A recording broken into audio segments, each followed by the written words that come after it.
esta vez por el señor Juan, chévere, bacán, por el señor Juan Velasco Alvarado, que para parecer de algunos dicen que fue el presidente que gobernó mejor el país, porque nacionalizó las empresas, estatizó muchas empresas, de las cuales luego el señor Fujimori la remató al mejor postor como mejor precio le parezca, generando ganancias a las transnacionales.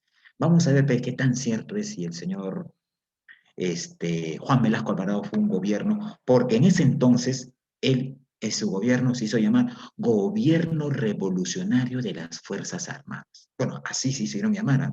Gobierno Revolucionario de las Fuerzas Armadas. Y cuando utiliza el término gobiernos revolucionarios, tú sabes qué significa la palabra revolucionario, ¿no? Y viene de una revolución. ¿Y qué es una revolución? ¿Qué es una Un revolución? proceso de cambio. Un Es cambio, un pero desarrollo. un cambio total, un cambio en el aspecto económico, político, social. Y al parecer también, Cambio de destino. claro, cambio de estructura.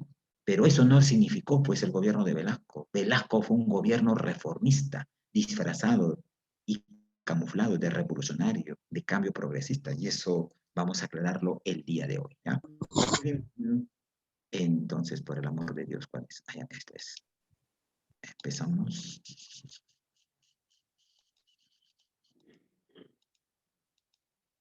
Y dice que ganó también tu selección, ¿no? Ganó Ecuador 2-1. Entonces parece que los APUs están soplando con viento a favor. ¿No es así? Entonces los dioses tutelares han condicionado todas estas ventajas a favor de los sectores. ¿La observas? ¿La puedes ver, mi estimado? ¿Sí? Sí, Habla. profesor. Sí, ya, Sí, profesor. muy bien. Gobierno de las Fuerzas Armadas, 1968-1980. Pregunta. Estos militares, una vez más, llegaron al poder a través de otro golpe de Estado, que no es novedad en nuestro país, ¿no? En nuestro país constantemente los golpes de Estado reflejan inestabilidad, caos, desorganización, anarquía política, por no respetar los canales constitucionales y democráticos, por mencionarlo. ¿A quién le dan el gobierno, a quién le dan el golpe de Estado estas Fuerzas Armadas?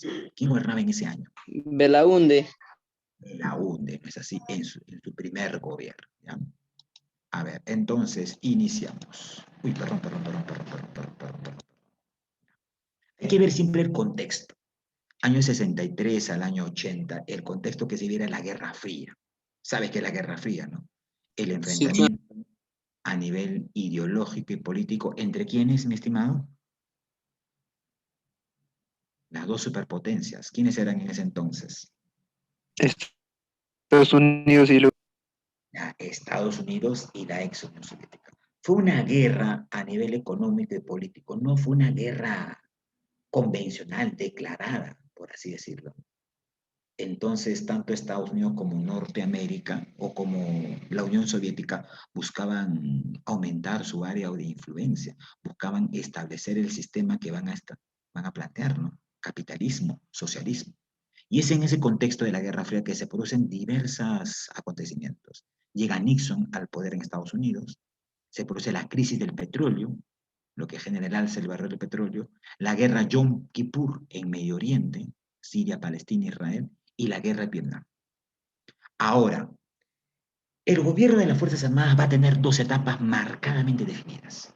Una fase reformista, por eso es reformista, no es revolucionario. ¿Y qué es una reforma?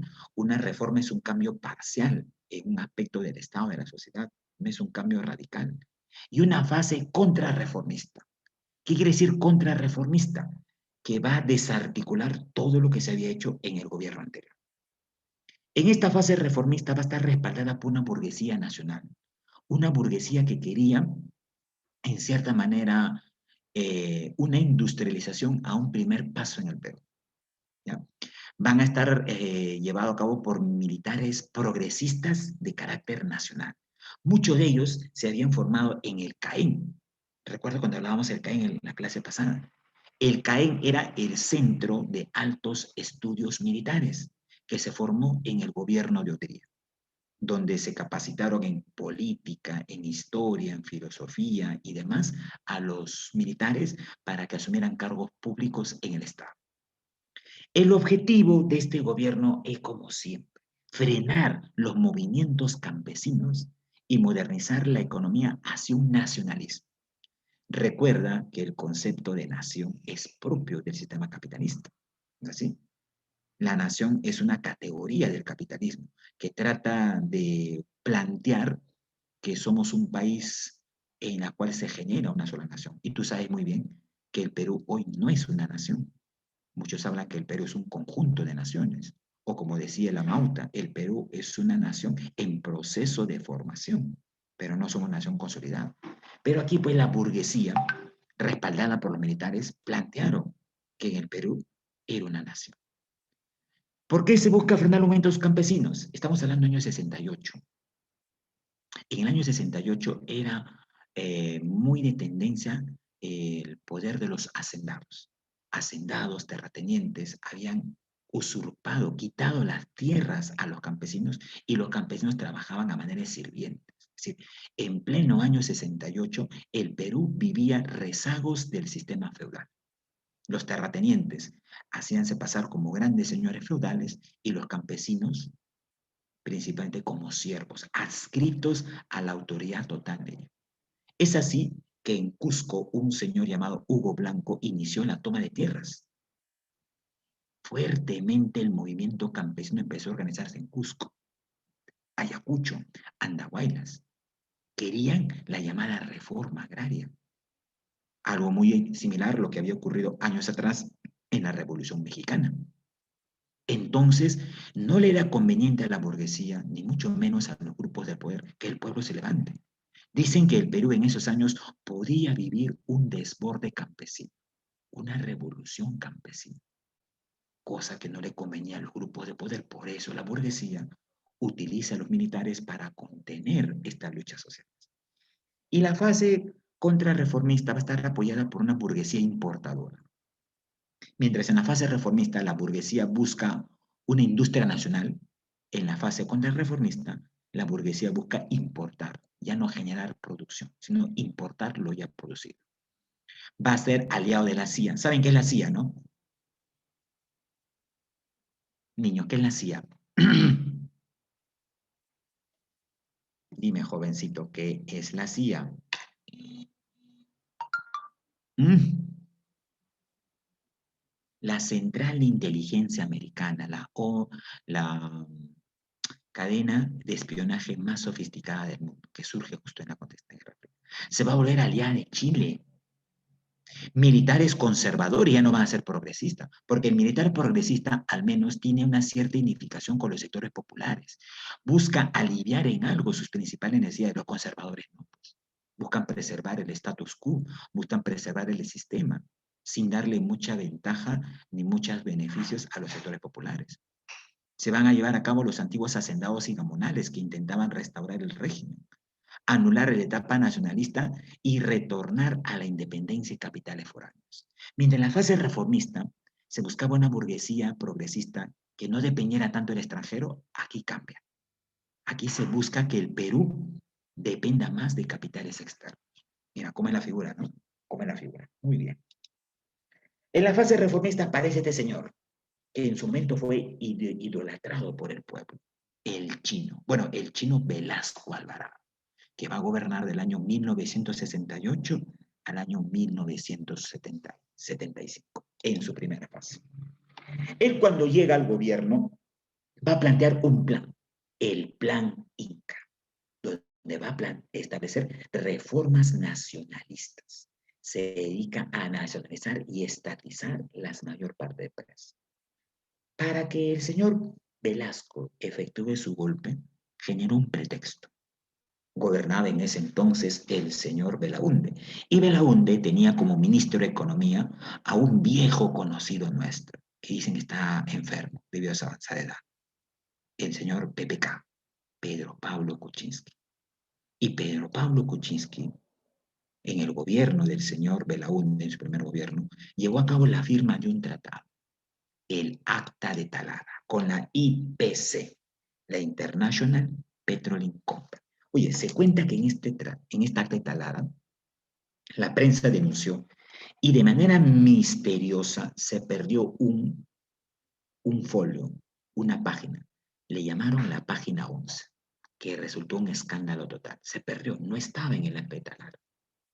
Los que tuvieron testigos presenciales en la firma del acta dicen que en la página 11 estaba el precio por cada barril de petróleo que iba a pagar la IPC, International Petroleum Company, que operaba en Talara, al Estado peruano, que iba a ser menos de $2 por barril. Y ese mismo barril, la International Petroleum Company, lo vendía en el mercado externo a más de 40 y $60. Es decir, lo que el Perú iba a recibir era una miseria, unas migajas. Y por eso se supone que desapareció la página. El que firmó y avaló este contrato en perjuicio de los intereses del Estado fue Kuczynski. Por eso que esto llegó a un escándalo. El señor Velasco dijo, yo vengo a recuperar la dignidad, y dio el golpe de Estado. Lo sacaron en pijama de la UNDE y lo expulsaron a Argentina. Mientras tanto, Velasco ordenó la captura de Kuczynski. Kuczynski, en su acto de cobardía, se escondió en la maletera del auto de su cuñado y viajó en auto así hasta la zona de Huaquillas, Ecuador. Sacó su pasaporte Madi in USA, porque él tiene doble nacionalidad, y se refugió en Estados Unidos, evitando ser capturado después del entreguismo que hizo a la International Petroleum Company. Es así que Velasco, 2 días después de proclamar su gobierno, arma toda una parafernalia. Desembarcan por helicópteros, llegan por portatropas, cientos de militares que toman la instalación de Talara, que le pertenecía a la IPC, e izan el pabellón nacional en el estado de Talara. Y dice un discurso: a partir de ahora, la International Petroleum Company y el petróleo le pertenece al Estado peruano. A ese día le llamó él el Día de la Dignidad, y fue televisado. Y la gente lo aclamó, dijo, el petróleo ya no le pertenece más a los gringos, le pertenece al Perú. Se produjo la nacionalización de la International Petroleum Company. Y en su reemplazo creó la empresa Petroperú, que es la única que subsiste del gobierno de Velasco a la fecha. Petroperú. Pero lo que nadie ha dicho es que detrás de una nacionalización hay un justiprecio. ¿Qué es esto? ¿Tú crees que la International Petroleum Company, una empresa multimillonaria, importante, transnacional, se iba a quedar de brazos cruzados viendo cómo el Estado le quitaba su propiedad y ahora pasaba a control del gobierno peruano? Oye, eso no tiene idea concebida. Entonces, lo que no se ha dicho es que, si bien es cierto, Velasco nacionaliza, el petróleo pasó a control del gobierno peruano y estas empresas fueron expulsadas o separadas del territorio peruano. Y eso generó la aprobación de Velasco, la gente lo aclamó, lo endiosó. Lo que no nos han dicho es que en esta nacionalización se pagó un justiprecio. Es decir, la International Petroleum Company le exigió al gobierno peruano pagar una indemnización y Velasco lo aceptó. Lo malo, que el negocio se hizo por debajo de la mesa, para que nadie se entere. Y se cuenta que el gobierno peruano pagó hasta más de 4 veces por las instalaciones de Talara. E inclusive a estas empresas, Velasco le entregó bonos de acciones que se convirtieron en accionistas de las empresas que va a crear Velasco. Porque acá Velasco crea muchas empresas peruanas. Electro Perú, Enafer Perú, Enapu Perú, Petro Perú, Prom Perú, Aero Perú, Hierro Perú.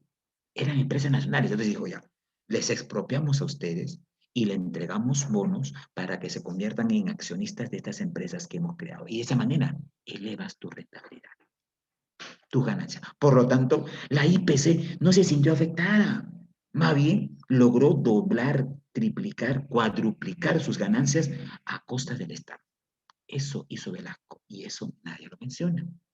Por eso que estatizó, nacionalizó las minas, el servicio de electricidad, agua, estatizó empresas foráneas antiguas, pero permitió funcionar algunas empresas americanas, la Belco, la OEX, la Sauter Perú, producción de cobre en Marcona. Aplicó el proteccionismo, es decir, proteger a la industria peruana. Eleva los aranceles. ¿Saben qué es un arancel, no? Por tu curso de economía supongo que debes saberlo. Jovencitos, ¿saben qué es un arancel? Ey, ¿están ahí? María, Tania, Carlos, ¿se encuentran en clase? Dime que sí. Dame signos de vida. Sí, profesor. Pensé que estaba durmiendo, celebrando el triunfo de tu tío Castillo. Ya, muy bien. Pregunta, ¿saben qué es un arancel, mi estimado jovencito? Ajá, muy bien, el impuesto que se paga a las importaciones y exportaciones en las aduanas. El señor Velasco es el que se encarga. Tarifas, profesor. ¿Cómo? Tarifas. Tarifas arancelarias, impuesto, pues claro, a lo que es la importación de productos. Por ejemplo, si yo soy productor en Gamarra y requiero comprar tintes de China, tengo que pagar un arancel con impuesto a la importación. El gobierno de Velasco es un gobierno en el cual se creó un gobierno nacionalista. Él va a controlar las divisas. ¿Sabe qué son divisas, no? Divisas son monedas que tienen aceptación en el mercado exterior para exportar e importar. El día de hoy, ¿qué monedas son consideradas divisas para exportar e importar en el comercio exterior? El sol será una divisa, Dólar. el dólar, No. el euro principalmente. Entonces, lo que hace Velasco acá es controlar las divisas, los dólares. Y va a crear una serie de empresas peruanas, todas marca Perú. Petroperú, de la ex IPC, a la cual pagó una jugosa suma. Electroperú, Minero Perú, Enafer Perú, Cider Perú, Entel Perú, empresa de telecomunicaciones, Hierro Perú, Prom Perú, Aero Perú, empresa de aviones que se encargan de establecer vuelos comerciales entre el Perú y el exterior. Entonces, aparentemente, Velasco buscaba una economía nacional, rescatar nuestro capital, inclusive él, durante su gobierno, promueve industrias, pero industrias que se van a encargar de armas. Por ejemplo, traían camiones, buses y automóviles en autopartes y lo armaban acá. Y el señor Velasco apareció en los medios de comunicación diciendo que en el Perú se estaban creando automóviles, dando a entender que el Perú fabricaba automóviles. Y el Perú estaba generando industria pesada. Pero no era fábrica, pues. Era simplemente armar, como si fuese un rompecabezas. Traían las autopartes, acá se capacitaban a técnicos de medio mando, y estos técnicos armaban el automóvil, armaban el camión, y se justificaba que el Perú generaba industria. Esto le rindió bastante crédito a Velasco. La gente se olvidó del golpe de Estado y lo aclamaba. Por eso que su plan se va a llamar el Plan Inca, un poco para restablecer la cultura andina, la cultura nuestra. Pero su reforma más importante, porque va a ser un gobierno reformista, va a ser la reforma agraria. En un discurso dijo lo siguiente: campesino, el patrón nunca más comerá de tu pobreza. La tierra es para quien la trabaja, es decir, para el campesino. Oye, esto generó que los campesinos pusieran el grito en el cielo. A los pocos días de declarar la reforma agraria, ¿qué hace Velasco? A las haciendas de los hacendados en la costa norte, en la costa sur y en la sierra de Arequipa, Cusco, Apurímac, sus haciendas fueron parcelizadas. ¿Qué quiere decir parcela? Se les partió por parcelas y se le entregó al campesino. Pero un detalle, lo que nadie dice. ¿Tú crees que el hacendado iba a quedarse así, sin tierra, sin nada? No. Le exigió No, profesor. un justiprecio. Ya pues Velasco indemniza por las tierras. Y Velasco acepta. Y una vez más, por debajo de la mesa, pagó grandes sumas de dinero endeudando al Estado peruano para que estos hacendados estén tranquilos. E inclusive no solamente eso, algunos hacendados les cambió la deuda por bonos. Dijo, ya, te vamos a dar bonos y te vas a convertir en accionista de ENAPU Perú, de Entel Perú, de Nafer Perú. Y esto a los hacendados les convino, desde todo el punto de vista. Tuvieron dinero y acción y encima bonos de empresas que eran rentables, acciones que se convirtieron en accionistas, salieron ganador, pues. Por lo tanto, la reforma agraria no tuvo significado. Pero un detalle, ¿qué hace el señor Velasco? En la sierra, perdón, en la zona de las costas, costa norte y costa sur, crea las CAPS, Cooperativas Agrarias de Proyección Social.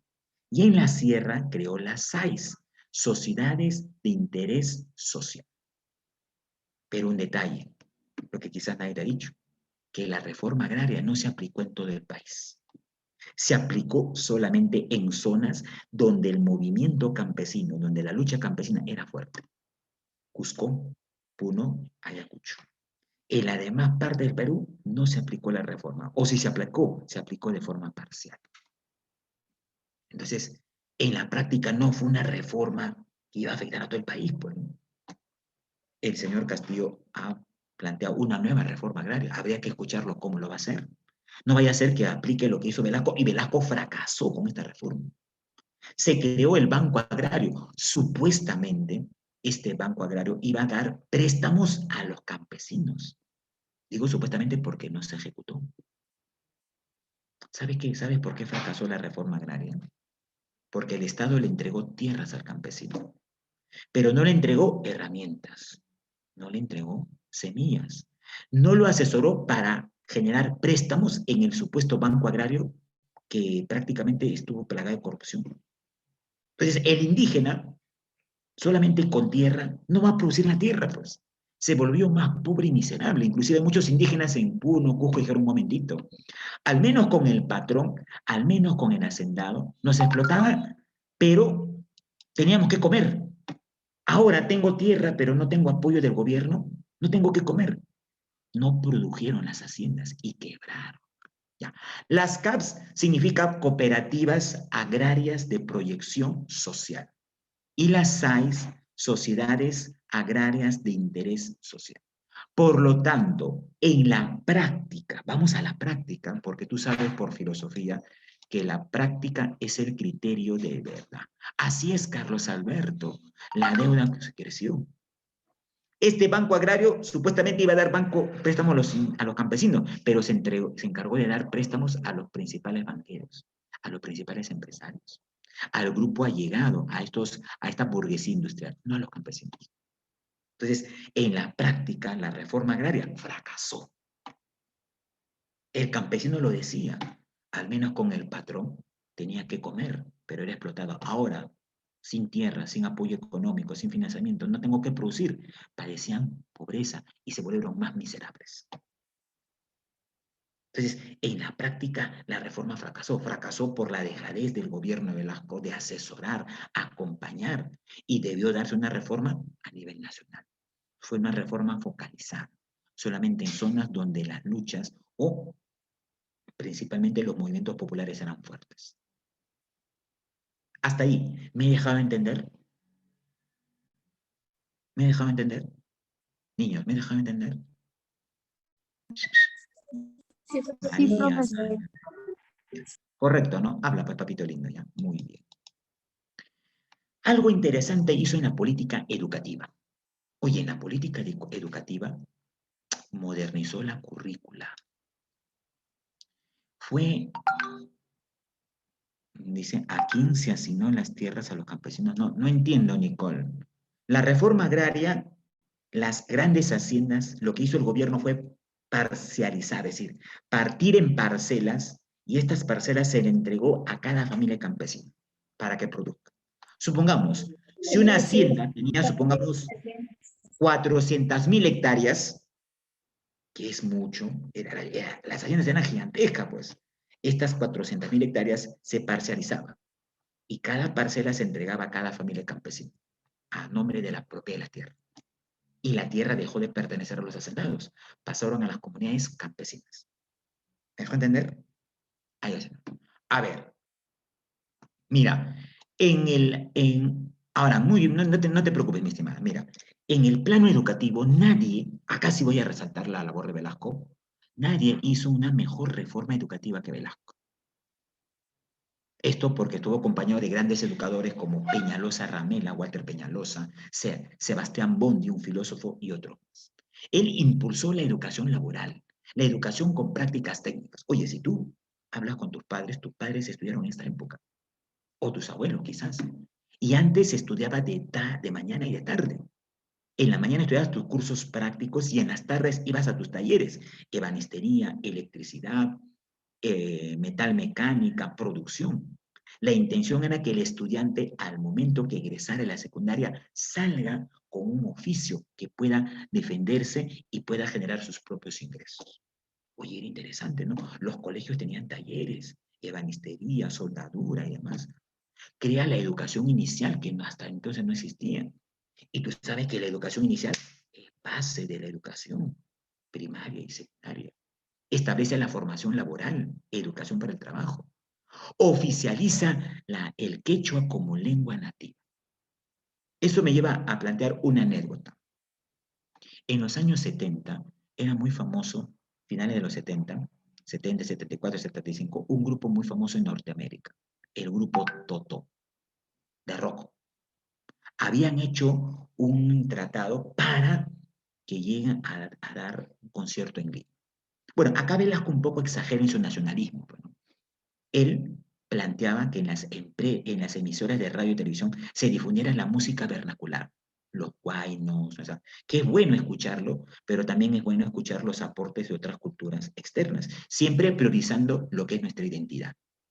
Pero Velasco prohibió en los canales de televisión, en la prensa de radio, que se escuche todo tipo de música europea o cantada en inglés. Todo era en lenguaje quechua o lenguaje nacional.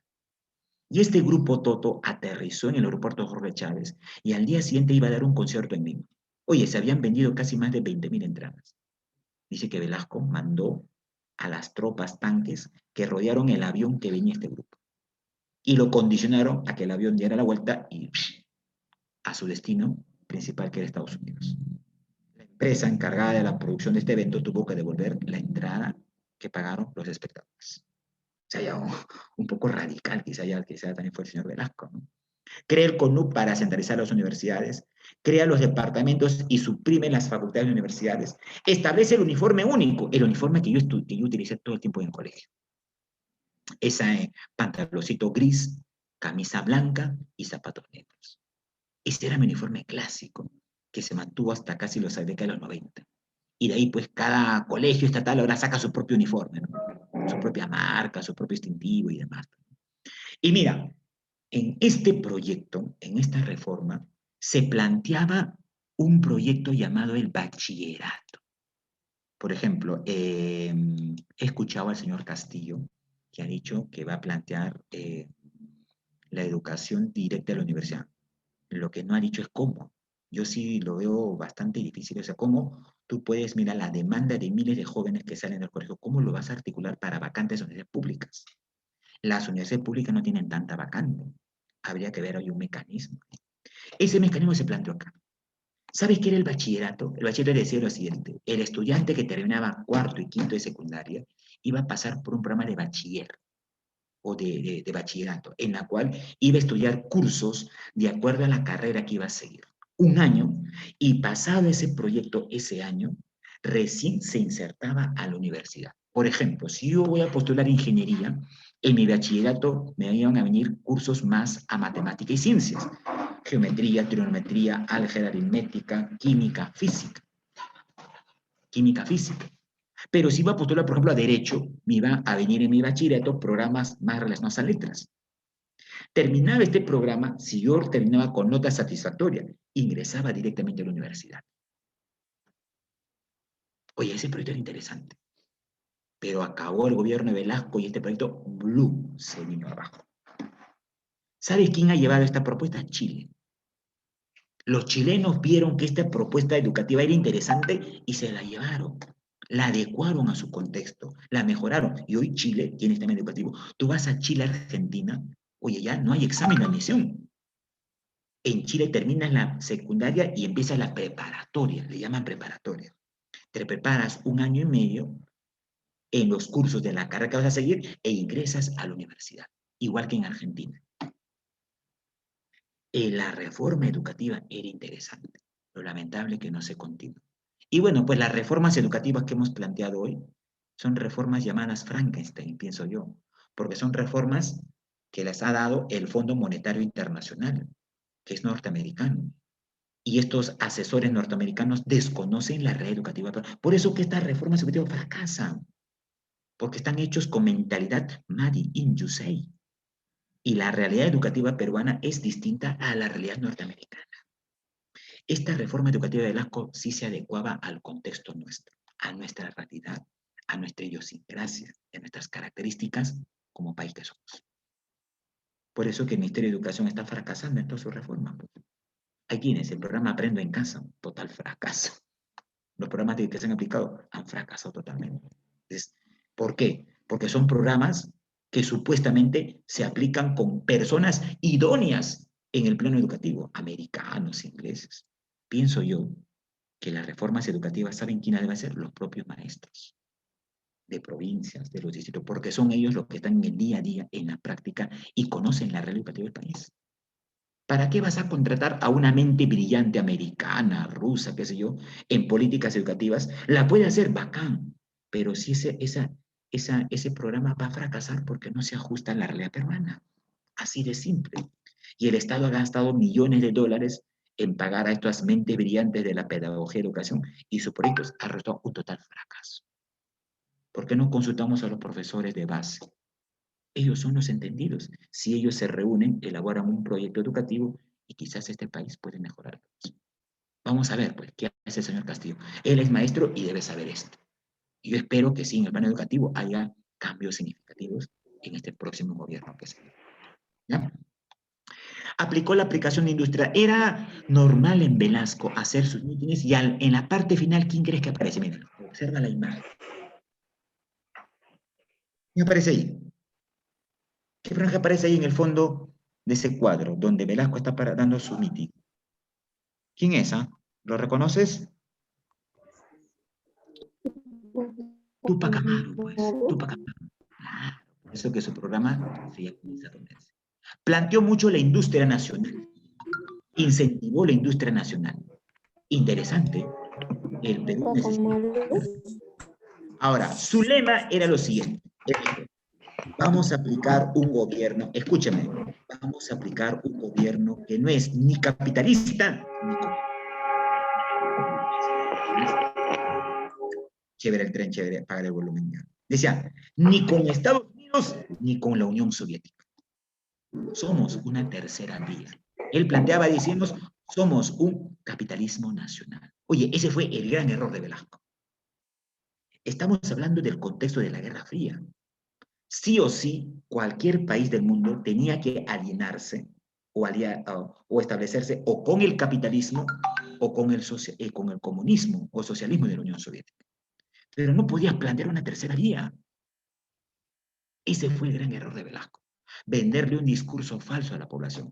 Tú no puedes crear otro sistema económico ajeno a los sistemas económicos que eran vigentes, que era capitalismo y comunismo. O socialismo, pero mejor dicho. Pero Velasco había creado en su mente para él, y lo hizo crear al pueblo, que estábamos en un capital nacional, demócrata, popular, decía él. Eso no existe, pues, en la práctica. Pero la gente le creyó el discurso. Pues. Algo interesante en Velasco es que incentiva la industria nacional. Se va a crear la industria Cima, que se encargaba de armar barcos, Paramonga, industria de papel, Edepalma, en la zona de Tocache, Tingo María, San Martín, industria de palmas aceiteras, Indumil, armas y ropas, y Morabeco. Oye, Morabeco eran mi abuela hasta hace poco tenía una lavadora Morabeco. Morabeco se encargaba de traer las armatostes, las partes norteamericanas, y se armaba acá y se ponía marca Morabeco. Televisor hecho armado en Perú, lavadora armada en Perú, equipo de sonido armado en el Perú. Entonces, le daba cierto valor agregado. Entonces, era interesante, pues, la propuesta del señor Velasco, ¿es así? Se impulsó las empresas ensambladoras. Ahí está, mira, ve. Te dije, ensambladoras. Y Velasco le hacía creer a la gente que en el Perú se producía esto. ¿Qué ensamblaba? Mira, ve, astilleros, barcos. Se ensamblaba estos automóviles. Mi abuelo tuvo uno de estos, un Toyota. Oye, tener un Toyota en ese época, no. Los microbuses, estos microbuses antiguos que existían. Todos se armaban acá en el Perú. Obviamente reducías el costo porque al comprar por autopartes te sale más barato, ¿no? Si tú compras un automóvil por autopartes te sale más barato que comprar el automóvil ya fabricado. Entonces, en esa parte se generó un cierto ahorro del ingreso y de la economía nacional. Pero algo que Velasco va a establecer, crear el Cínamos. El Cínamos es algo así lo que Keiko ha utilizado en su campaña y resultó un fracaso. Oye, ¿tú has visto Keiko cuando fue a Huancayo, cuando fue a Cusco? La gente que la acompañaba no era de Cusco, no era de Huancayo. ¿Qué hacía Keiko? Contrataba 10 buses, pagaba a cada persona 50 soles, te ponía tu polo naranja e ibas a gritar con ella hasta Huancayo, Cusco. Eso se ha visto en la campaña. Cuando Keiko iba a cada pueblo, le seguían 30, 40 buses, todos de Lima, pagados. Ni siquiera, ¿y para qué? Para quedarme su parada. Era su portátil, pues. Lo mismo va a hacer Velasco. Crea el Cínamos, Sistema Nacional de Movilización Social, donde le inducía a la gente a que participen. Por eso que Velasco en sus mítines eran multitudinarios. La gente era coaccionada para ir. A los campesinos se les decía que vayan, a los estudiantes, a los maestros del sur, se les coaccionaba. Por eso que Velasco en sus mítines, multitudinarios, pues. No era un buen orador, obviamente, pero tenía el respaldo del pueblo, pues. Se crea también la OSI, Oficina Central de Información, que va a procesar esta información para llevarla a cabo a sus programas políticos. Estatizó, ahí sí, otro error ese de Velasco. Puso mordaza a los medios de prensa. Estatizó el diario Expreso, el diario El Comercio, Canal 2, Canal 4, Canal 5, Radio Miraflores, Radio Unión. Todas pasaron al control de los militares. De los militares. Y en ahí Velasco aparecía como en la sopa. Canal 4 en la mañana aparecía, en la mañana aparecía Velasco, en el almuerzo aparecía Velasco, en la noche aparecía Velasco. Algo así como hace hoy Maduro.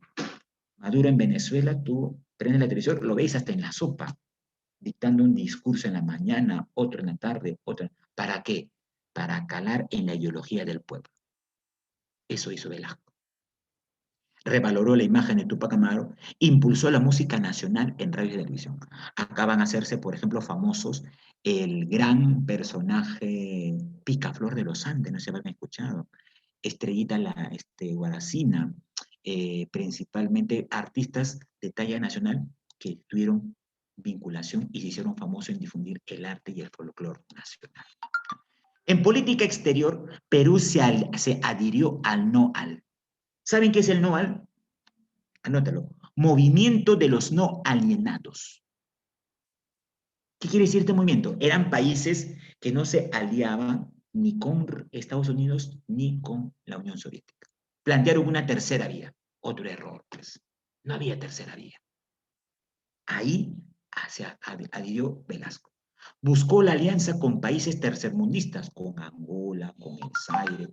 Lima fue la cumbre de los países no aliados. Lima fue la cumbre. Perú firma el contrato, el acuerdo de Cartagena con Ecuador, Colombia, Chile y Bolivia para incentivar la producción de mercancías y el comercio internacional.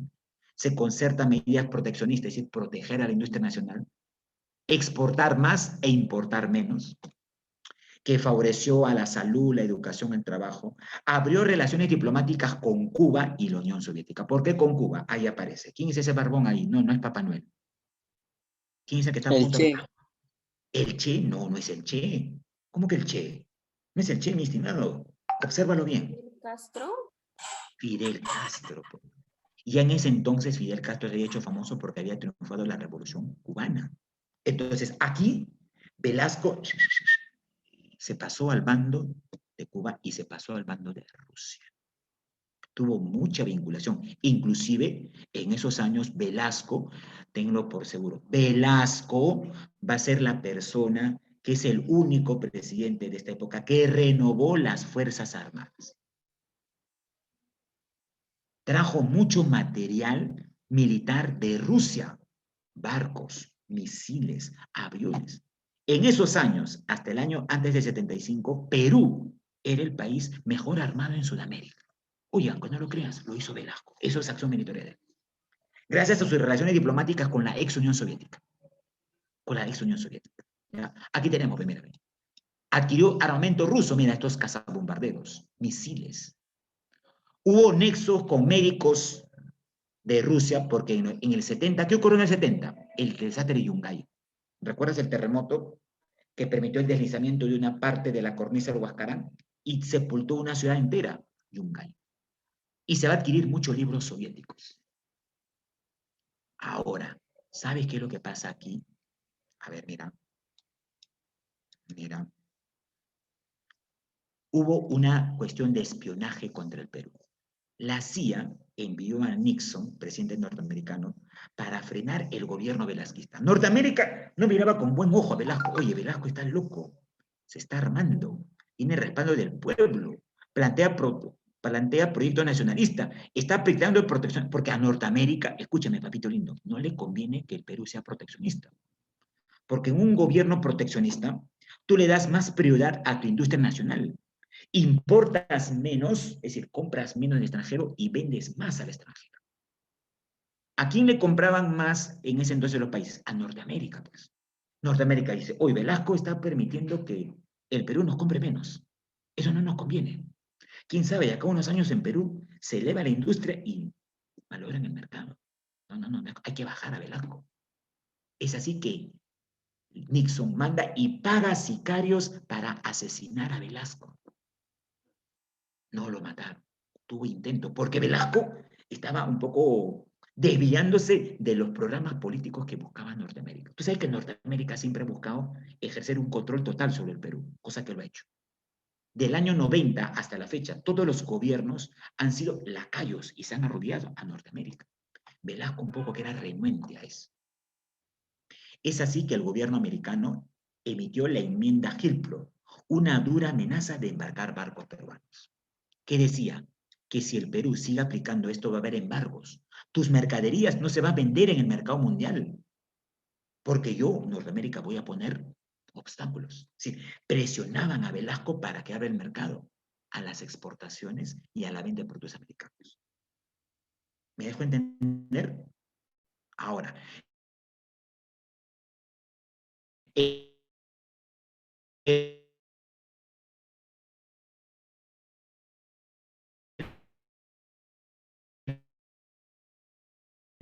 gobierno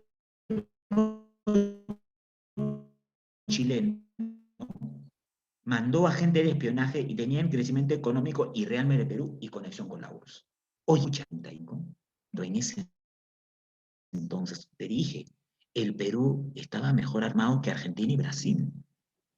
Hubo un plan, no lo digo yo, dicen realmente Chile. Ha hecho el plan, atacar por aire, desembarcar anfibios, establecer paracaídas 3000 en la zona, atacar en menos de cobertura.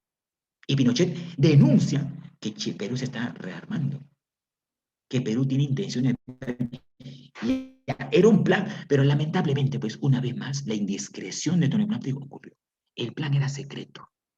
Velasco ya tenía todo planificado.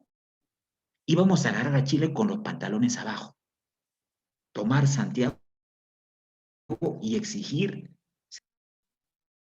porque tú sabes que Tacna, no sé si alguien ha ido a Tacna, Tacna no tiene puerto natural.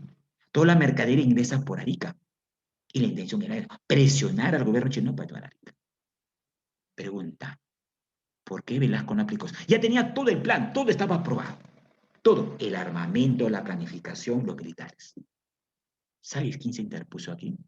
Su brazo derecho, el señor Francisco Morales Bermúdez. Por eso, ten en cuenta lo que dice mi abuela. Tus enemigos se encuentran más cerca de lo que tú estás. Oye, Francisco Morales Bermúdez era su asesor de Velasco, su brazo derecho, y lo traiciona. Cuentan los medios que Morales Bermúdez tenía a su esposa, y su esposa era chilena. Chilena. Le cuenta en la alcoba, ahí mientras dormía, las intenciones de Velasco.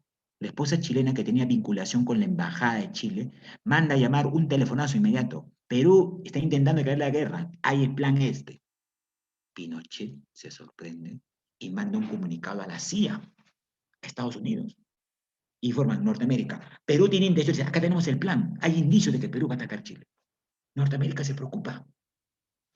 A Norteamérica no le convenía una guerra entre Perú y Chile. ¿Por qué crees? ¿Por qué crees que a Norteamérica no le convenía una guerra entre Perú y Chile? ¿Sabe por qué? Porque Norteamérica tenía inversiones económicas en Chile. Y si Chile entraba en guerra, tú sabes que una guerra provoca la paralización económica y la crisis posterior. Además, Estados Unidos temía de que si Perú y Chile estaban en guerra, podían generar una guerra regional. Podía intervenir Argentina, podía intervenir Brasil, podía intervenir Bolivia y otros países más. Es decir, la guerra podía darse a nivel regional y eso afectaría a los intereses económicos de Estados Unidos. Es así que Velasco, en uno de sus intentos de asesinatos, es herido de bala en una de sus piernas, porque tuvo hasta 3 intentos de asesinato por la CIA. Le curó mal esta pierna, le dio gangrena a su pierna y tuvieron que amputarle la pierna. Eso lo debilitó físicamente y moralmente. Es así que el alto mando de las Fuerzas Armadas le da un golpe interno. ¿Quién le da el golpe interno? Su amigo, Francisco Morales Bermúdez, el que vendió la información al gobierno chileno y el que vendió la información a la CIA de este plan que tenía el Perú.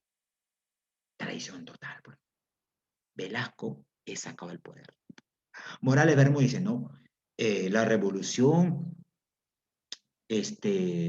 la revolución militar está cambiando de vía. Velasco ha cambiado la vida. Yo lo voy a retomar la vía. Yo voy a enderezar este camino.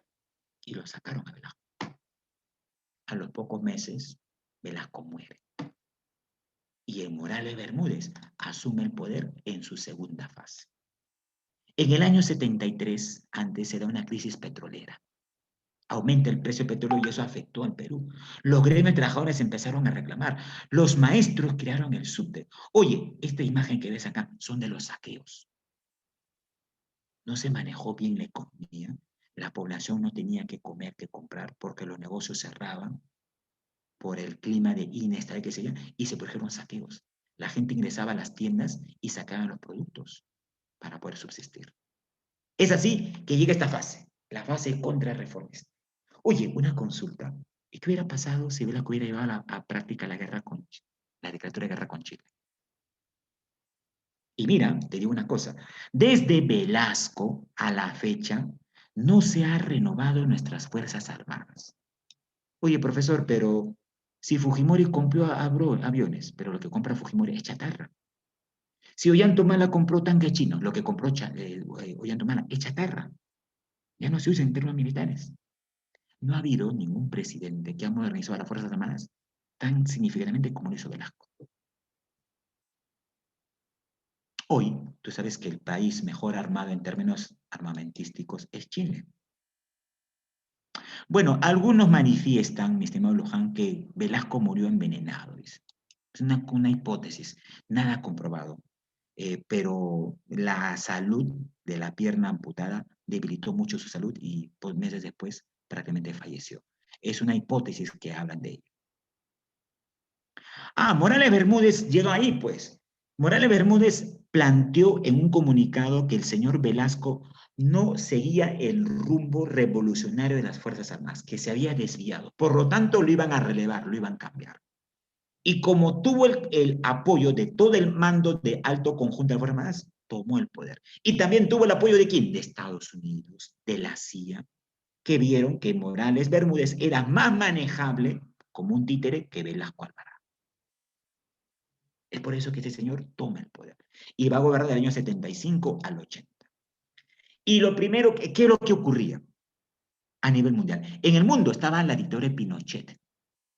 En Chile, dictadura nefasta, fascista. La dictadura de Videla en Argentina. Todo esto porque se estableció ello. Y mira, ¿y sabes desde dónde da su golpe de Estado Morales Bermúdez? Desde Tacna. Le llamaron el Tacnazo. Las causas, temor a represalias de Chile y Estados Unidos, el Perú, Morales Bermúdez era un cobarde, temía que Chile y Estados Unidos generan represalias y por eso se ajustó a lo que diga Estados Unidos, ya voy a hacer un lacayo más. Evitar el marcado nacionalismo de Velasco. Velasco tenía un marcado nacionalismo.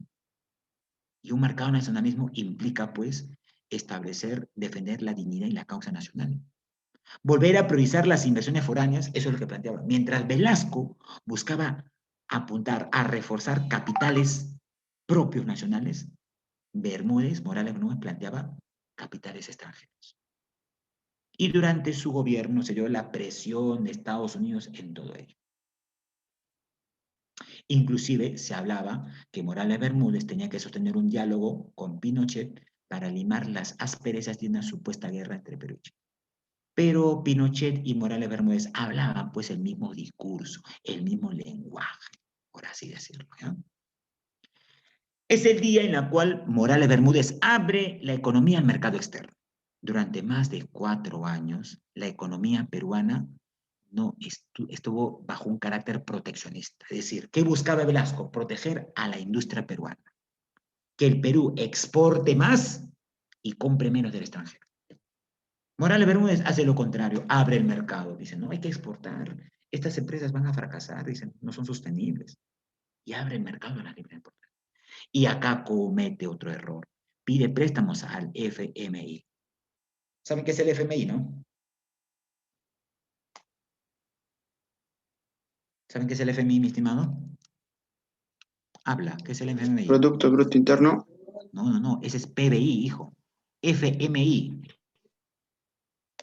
Fondo Monetario Internacional. Es una institución financiera de carácter transnacional que liderada por Estados Unidos. Es el Fondo Monetario Internacional el que nos dice la política económica que debe aplicar el Perú. Por eso ahora, si el señor Castillo va a ser el presidente, como todo lo dice, quiero verle si tiene los pantalones suficientes de rondero que es, de aceptar lo que diga el Fondo Monetario. Porque lo mismo lo que ocurrió a Ollantumala. Ollantumala a mí me decepcionó, yo voté por él, en vez de votar por otro miserable. Y pensé que Ollantumala era la solución. Comandante, pues militar, dije yo. Llegó al poder y a los pocos días la CONFIEP le hace una reunión y le cambiaron el discurso a Ollantumala. De su polo rojo que lucía polo blanco. Ya no era rojo. Y la CONFIEP le había dado las directrices de ¿quién? El Fondo Monetario Internacional, pues. Y Ollantumala, de comandante, se convirtió en un simple soldadito y cosito que hizo todo lo que quiso la CONFIEP y el Fondo Monetario. Por eso que Ollantumala fue la gran decepción. Pues. Era el cosito del Fondo Monetario y del grupo de la CONFIEP. Ahora vamos a ver, pues, si el señor Castillo tiene eso.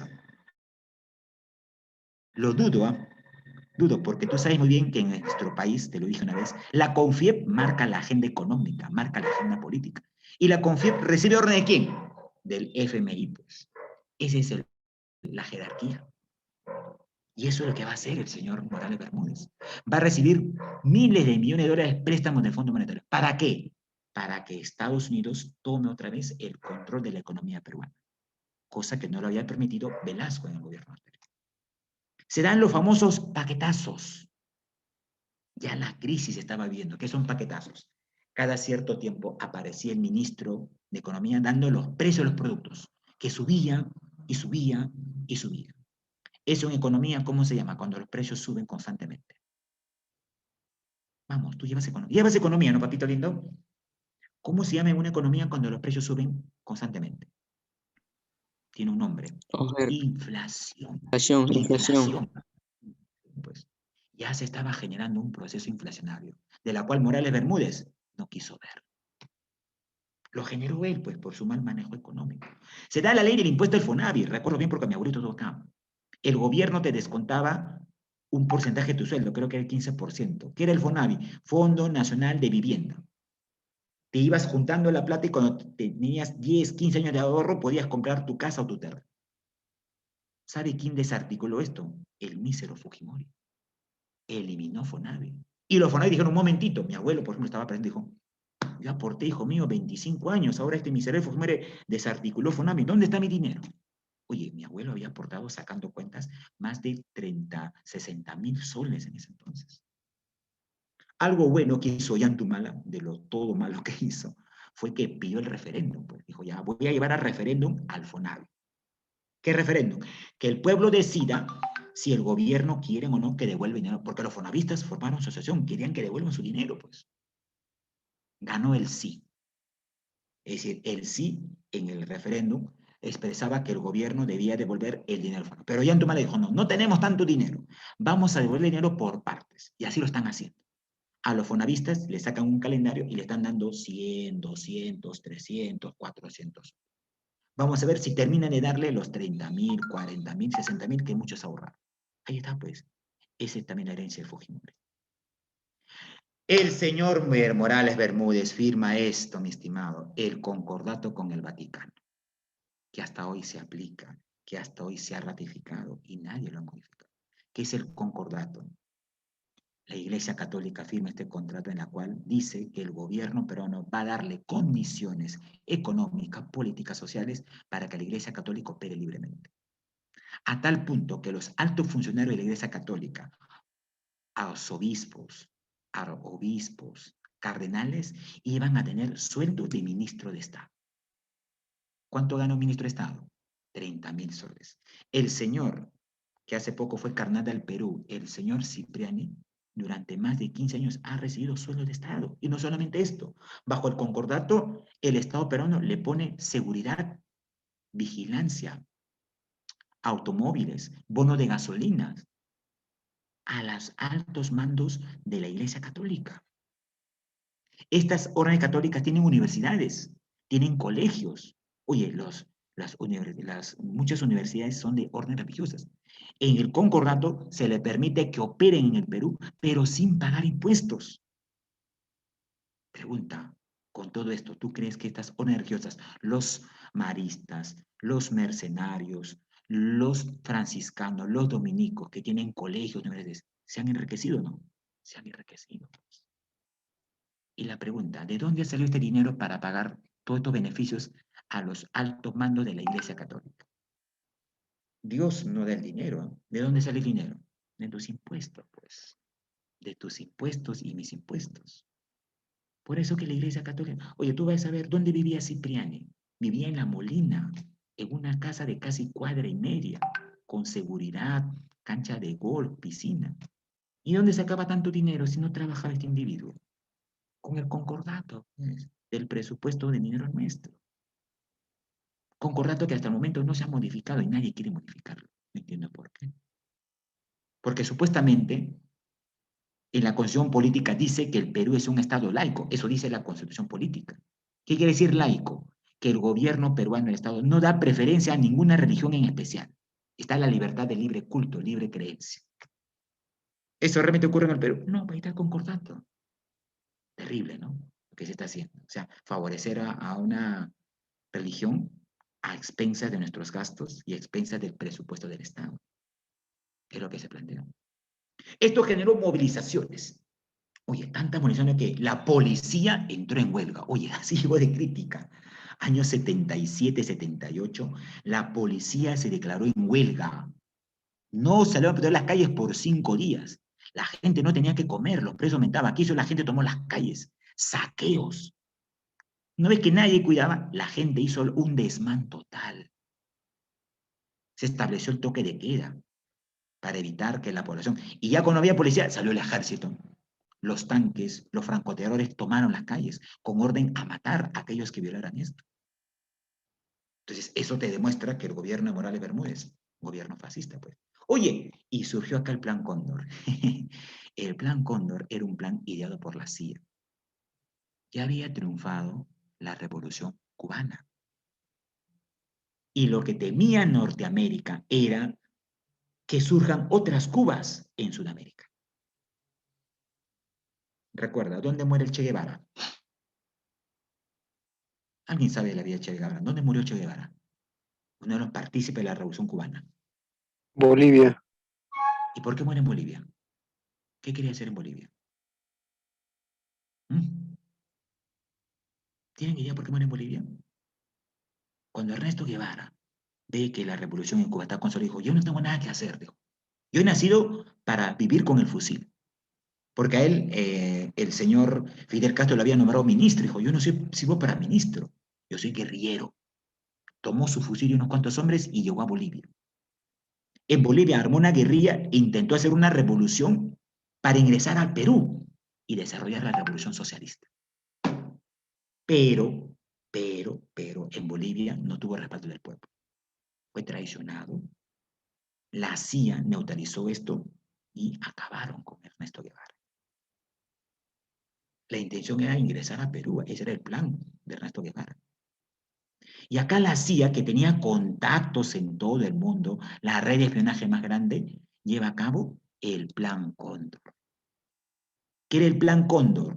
Colocar espías en todos los países de Sudamérica, incluido el Perú, para desligar y neutralizar las luchas socialistas, las luchas populares, y evitar que surjan nuevas Cubas. Y para eso, el Plan Cóndor estableció dictaduras en el Perú.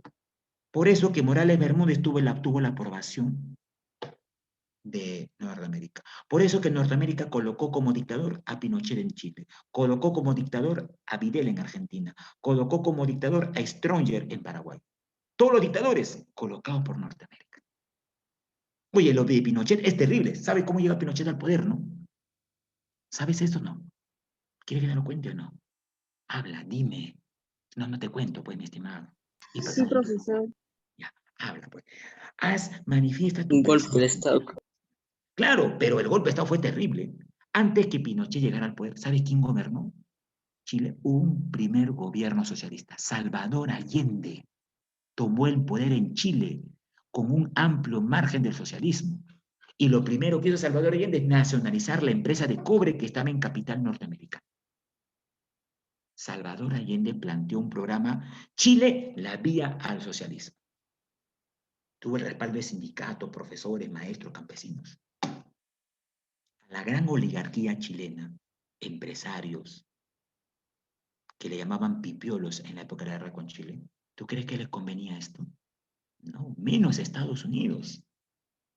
Así que Estados Unidos arma el Plan Cóndor. ¿Y qué es el Plan Cóndor?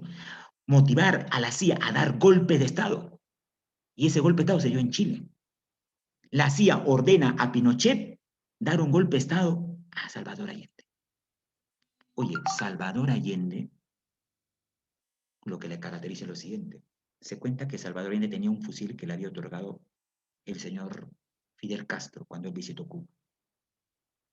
Y cuando se entera que va a ser atacado, que fue traicionado por Pinochet, y por cierto Pinochet fue su secretario personal, y lo traiciona. Todo lo que hace el poder, pues todo lo que hace el dinero. ¿Sabe qué hace Salvador? Dice, yo me voy a quedar aquí, en el Palacio de la Moneda, hasta que el señor Pinochet me saque. A mí el pueblo me ha elegido y solamente el pueblo me saca. Lo último que hace Pinochet, y está en los medios, revísenlo en YouTube, da un discurso por radio. Da un discurso por radio donde se despide de la población y dice, ustedes me han elegido y yo me quedo por la voluntad popular. Hace una consulta a sus militares, a su arma, dice, yo les dejo a la libertad. Los que quieran defender la democracia se quedan conmigo y defender lo que el pueblo... Los que no, pueden retirarse. Se quedaron con él solamente sus 8 guardias, los demás huyeron quizás por cobardía. Oye, ¿sabes qué hace Pinochet? Oye, Pinochet, el maldito bombardeó la Casa de la Moneda, donde encontraba Allende, vía aérea, con cazabombarderos y con tanques. Y acabaron con la vida de Salvador Allende. Lo sacaron como perro, así como un cadáver, a él y a sus 8 guardaespaldas. Así llegó Pinochet al poder. Y luego Pinochet inició una represión de todos los grupos socialistas. Sería bueno que vean la película. Hay una película que retrata esto. La película se llama Machuca. Véela, por favor. Es un proceso como los militares hacían rastrillajes, ingresaban a pueblos y jalaban a todos los estudiantes, a todos los militares. Hay rumores que Pinochet asesinó a más de 30.000 estudiantes de tendencia socialista, de pensamiento progresistas, y a todos los enterraron en el Estadio Nacional de Chile, donde luego se levantaron las tribunas. Cosa común, pues. Y tú sabes que no se puede acusar de un homicidio a nadie si no hay cuerpo, pues. Si no hay cuerpo, ¿vas a acusar a alguien de homicidio? Pinochet dijo, no, desaparecidos, desaparecidos. Si no hay cadáver, no hay delito. Total fascista, pues. Eso fue. Lo mismo hizo Videla en Argentina, lo mismo hizo Stroessner, o sea, matanzas generales, pues. Eso fue el Plan Cóndor, y así llegó Pinochet al poder, señores. Terrible lo que hace Pinochet. Revisa esto, y no lo digo yo, están allí en YouTube, videos colgados de cómo Pinochet, videos de inclusive de cómo los aviones bombardearon la Casa de la Moneda. Pues no vas a compararte, pues. Allende se defendía con un fusil y Pinochet le atacó con artillería pesada. O sea, eso es lo más desleal que puede ocurrir, pues, en el campo de la guerra. Pero bueno, pues, así, y muchos dicen que Pinochet fue el mejor presidente en Chile, ¿no? Entonces, habrá que preguntar si eso es correcto o no correcto, pues, ¿no? Guiados por la doctrina de Estados Unidos, se buscó eliminar focos revolucionarios en Perú, en Argentina. Oye, sería bueno que también veas esta película. En Argentina hay una película que me gustó mucho, La Noche de los Lápices. Anota, por favor, ¿ah? Machuca, La Noche de los Lápices. Son películas que justamente narran el contexto de cómo estas dictaduras buscaban neutralizar la lucha de los estudiantes, que tenía una clara ideología socialista. ¿Ya? Entonces, esto también va a ser tomado en cuenta. Esto motivó, pues, desestabilización. En el año 77, los precios subieron, ya la inflación alcanzaba 2 dígitos, inflación muy alta. Acá surge este personaje, Alfonso Barrantes Ligal, que crea la Izquierda Unida, una facción más de la izquierda, de las tantas que existe. Llega a ser alcalde de Lima, y lo único positivo que va a hacer el señor Barrantes, o una de las tantas medidas positivas, es que creó el famoso vaso de leche, que hasta hoy sigue funcionando en muchos municipios. De repente has consumido tu ello, el vaso de leche. ¿Sabe qué es el vaso de leche, no? Sí, Es un sí. programa. Ya, es un programa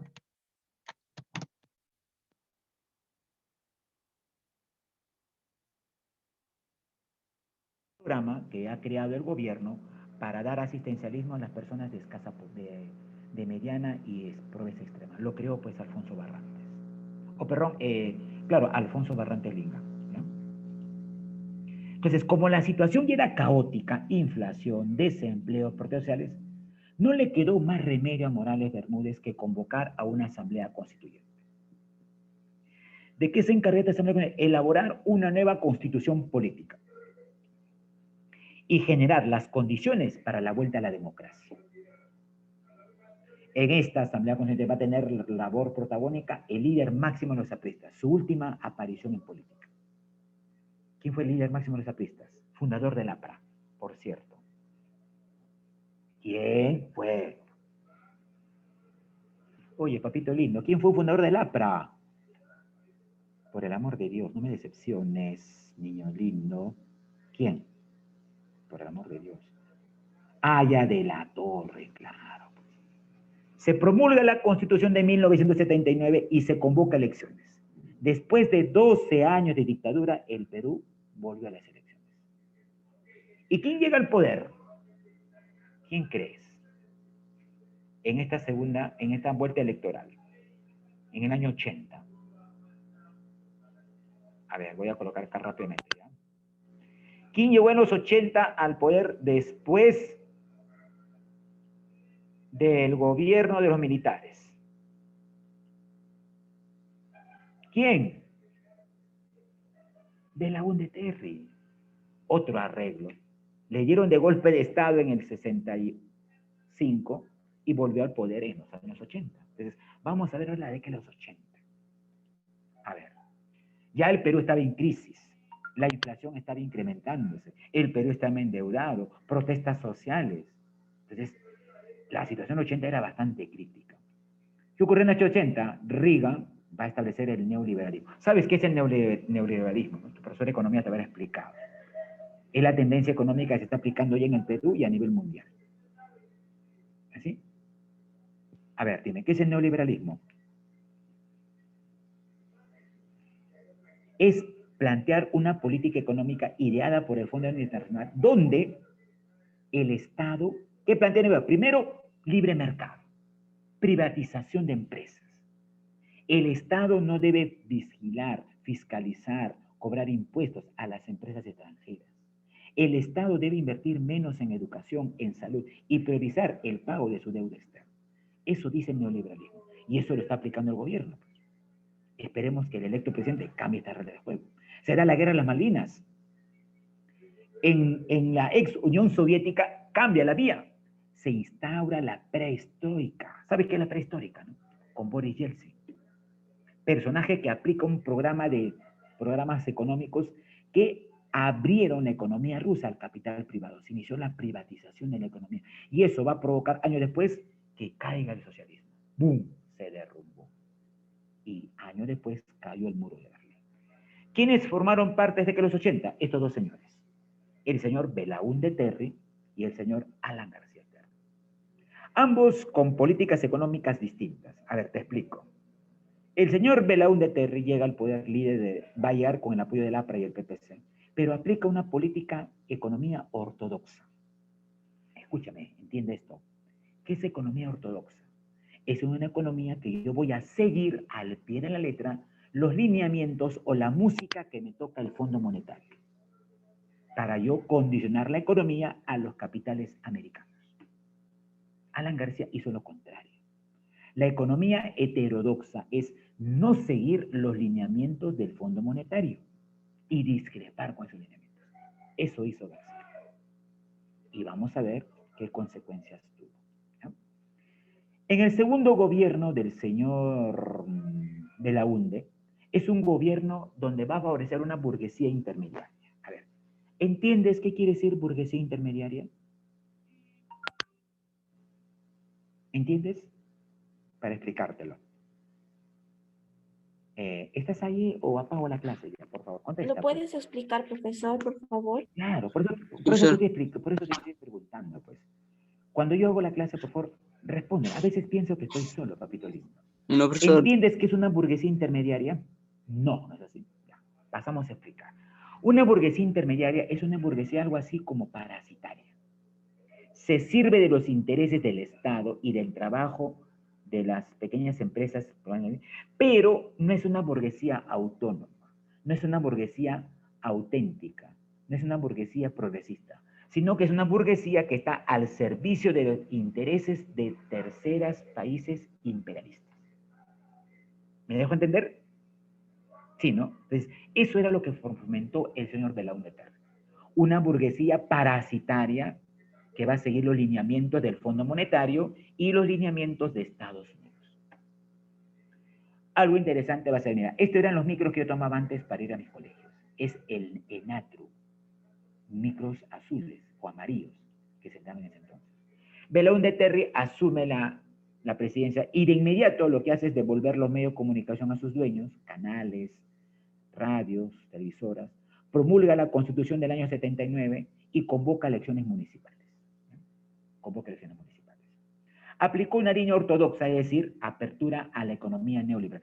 Con el señor Belaúnde se dan los inicios de la economía neoliberal, pero recibe un país endeudado. Debíamos al gobierno de Belaúnde 10.000 millones de dólares. Se redujeron los aranceles. Se estableció el tipo de cambio libre, es decir, el dólar empezó a subir. 40% de las exportaciones, Belaúnde decía, el 40% de lo que el Perú exporta debe estar destinado para pagar la deuda externa. Se va a producir la libre importación de mercaderías. Ingresan televisores, equipos de sonido. Mira, oye, mira, escúchame. Esto debe estar en un museo. Yo lo tengo, ¿ah? ¿Sabes qué es esto que estoy señalando acá? De repente ni lo conoces. Mira. ¿Qué es? Cassette. Un cassette. Yo escuchaba música con cassette. Ahora hay También. USB, hay Bluetooth, CD. Esto era mi música. Yo armaba mis tonos, mis polladas con cassette. Y lo ponía acá en la casetera. Esto es un Pioneer, un equipo de alta definición. Tener un Pioneer en los 80 era, lo máximo. Pues. Tu pollada, tu tono, tu parrillada, tu fiesta poner con Pioneer. Pucha, que se escuchaba toda la cuadra. Acá estaba, mira, mi televisor con su antena conejo. Oye, yo tenía un televisor grande así, grandazo, con tubos, por muchos años. Nos servía para ver y nos servía también para que mi gato duerme encima del televisor. Hoy los televisores son cada vez más pequeños, más planos, ¿no? Plasma, LCD. ¿No? Mira, esto era mi televisor. Oye, y cuando la antena coneja era lo siguiente, teníamos que colocar la antena y aparte teníamos que colocar una antena en el techo. Cuando veíamos fútbol o partidos o programas, entonces teníamos unos primos, alguien subía al techo y tenía que mover la antena así. Y tú gritar de abajo, ya, quédate quieto, ya, a la derecha, a la izquierda. Captaba la señal. Ya, no te muevas. Imagínate, a veces yo me quedaba así una hora parado ahí para que me releve y los demás primos viendo la televisión. Hoy no, pues ahora hay satélites, televisión por cable. Esas eran mis épocas. Oye, no te miento, pregunta a tus padres, de repente te habrán contado eso. Y se dio pues a la libre importación que generó el gobierno de la U. Y esto generó pues, digamos, altos ingresos en las ventas a las empresas americanas, ¿no? Tuvo como ministro al ministro Ulloa, Perkovich y Benavides, Roque Benavides, ¿eh? Uno de los grandes empresarios en nuestro país, ¿eh? Dueño de muchas empresas mineras. Y acá está pues otra vez este miserable, Kuczynski, otra vez volvió a aparecer. Oye, Kuczynski es un personaje llamado un lobista. ¿Sabes en términos económicos a quién le llaman lobista? Oye, ¿llevas economía acá en la academia? Porque mira, te pregunto términos económicos que debes saberlo tú y parece que te parece extraño mis términos. ¿Saben qué es un lobista? Ya, mira, te explico, ¿ya? Un lobista, papito lindo, es cuando una persona utiliza sus influencias en el gobierno para favorecer a terceras empresas extranjeras. Está demostrado que el señor Kuczynski era lobista de este grupo Odebrecht. ¿Qué hacía Kuczynski? Creaba empresas fantasmas, recibía dinero, coima de Odebrecht, a cambio, en el gobierno, Kuczynski le daba concesión de obras, carreteras, canales de irrigación, para que Odebrecht se haga cargo de esto. Y estas obras eran sobrevaluadas. Por ejemplo, si hacer una carretera Lima-Huancayo, supongamos costaba 8.000 millones de dólares, ellos planteaban sobrecosto. Colocaban que el costo era 30.000, 20.000. Y el dinero sobrante, ¿qué hacían? Como dice mi abuela, japana, mitad para ti, mitad para mí, y negocio redondo. Eso es un lobista. Y es así como Kuczynski se ha hecho rico y millonario, pues. Ahora que lo niegue es otra cosa, pues. Pero es un lobista, pues. Es un viejo zorro de la política. Siempre ha favorecido a capitales externos, al igual que el señor Carranza, el asesor de la señora Keiko. Yo no sé de dónde salió ese individuo. Hace años atrás decía Carranza, no se puede aumentar el sueldo de pensión 65, genera inflación. Pero ahora, en el último debate que dijo, vamos a duplicar pensión 65. Y revisando documentos, él forma parte del directorio de Odebrecht. Es decir, forma parte de todo el sistema corrupto, pues. ¿Eso qué te explica? Que a Carranza, al igual que Kuczynski, no le interesan los intereses nacionales, le interesan sus propios intereses particulares. Y así se ha hecho millonario, pues. ¿Qué semejante asesor había tenido la señora Keiko? Gran joyita que nos tenía escondido. Ahí está, revisa los documentos. Asesor principal de la Junta Accionista de Odebrecht. Y ya sabemos que es Odebrecht. Entonces, inclusive Keiko lo quería nombrar como ministro de Economía. Qué terrible, si sería eso. Se realiza un censo nacional, la población era 17 millones. Se construyen zonas de viviendas en Limatambo, Torres, de San Borja para la clase media. Oye, mira, ve, yo me comunicaba así, en estos teléfonos públicos. Oye, no te lo miento, tenía que hacer cola. Te daban una monedita llamada un ring que ingresabas para tu llamar. Y la otra gente, oye, Chena, pues apúrate, tengo que llamar a mi enamorada. Era así. Ahora no, pues. Ahora yo ya no veo teléfonos públicos, porque todo es por celular. Ya no hay teléfonos públicos. Recuerdo que en mi colegio tenemos un teléfono público. Sonaba el recreo y toda la gente iba al teléfono público para mandar tu llamada a la radio, para llamar a tu enamorada, al amigo, qué sé yo. Épocas que ya no van a volver. Bueno, el teléfono público. Qué añoranza la mía. Yo me movilizaba así, en estas combis, totalmente llenas. Entonces, ello hay que tomarlo en cuenta, ¿ya? A ver, ¿qué más? Ocurre algo catastrófico, el fenómeno del Niño del año 83, que causó lluvias torrenciales, inundaciones, causó muerte, miseria, enfermedades, afectó mayormente a la costa norte, Piura y Lambayeque, y golpeó seriamente el gobierno, porque acá prácticamente ya pues la economía estaba en debacle, no había fondos, la crisis aumentaba, la inflación aumentaba, y esto del fenómeno del niño, pucha, que el golpe total, pues, ¿no? Se da la guerra con el Ecuador, con el llamado falso Paquilla. ¿Qué era el falso Paquilla? Era un puesto en la frontera, en la Cordillera del Cóndor, donde los Ecuatorianos habían tomado esa foto con la bandera ecuatoriana. Días después, Belaúnde denuncia que es un falso paquilla e inician un conflicto, donde logran recuperar estas zonas que Ecuador lo había atribuido como suyas. Se hizo cumplir el protocolo de amistad y límites firmado en el año 1942. Y es ahí también donde se da la guerra de las Malvinas. Oye, ¿sabes tú qué son las Malvinas, no? Son dos islas que históricamente le pertenecen a Argentina. Pero ¿quién le arrebató a Argentina estas islas? Siglo pasado. Inglaterra. Y ahí Inglaterra ha colocado un fuerte contingente militar que controla la parte de Sudamérica y del Atlántico. En el año 1982, el presidente Videla, debido a los escándalos que tuvo, porque Videla, al igual que en Pinochet, mató mucha gente en Argentina, estudiantes. No sé si has escuchado en Argentina las mujeres de la Plaza de Mayo. En Argentina la Plaza de Mayo es una plaza muy famosa. Muchas mujeres denunciaron que sus hijos habían desaparecido. Y lo más probable era que el Videla los había desaparecido, pues como desapareció Fujimori a muchos estudiantes. Entonces se empezaron a hacer investigaciones y habían pruebas muy contundentes de que Videla tenía que ver algo en el asunto. Entonces Videla, para distorsionar la realidad y para cambiar el enfoque de la investigación, dijo, vamos a declarar la guerra a Inglaterra. Yo voy a recuperar las Malvinas y necesito el respaldo del pueblo. Oye, el pueblo, la prensa, que siempre es vendida, como esta prensa que hoy hemos visto, cambió el discurso. Hablaban de la guerra de las Malvinas, hablaban de la dignidad argentina y de llevar a cabo la guerra. Se olvidaron de los crímenes, investigación y demás. Ay, Videla, ¿no? Y declararon la guerra argentina. En esta guerra participó el Perú. El Perú brindó armamento, misiles y demás. Chile apoyó a Inglaterra, por eso que Argentina y Chile tienen ciertas rencillas, por así decirlo.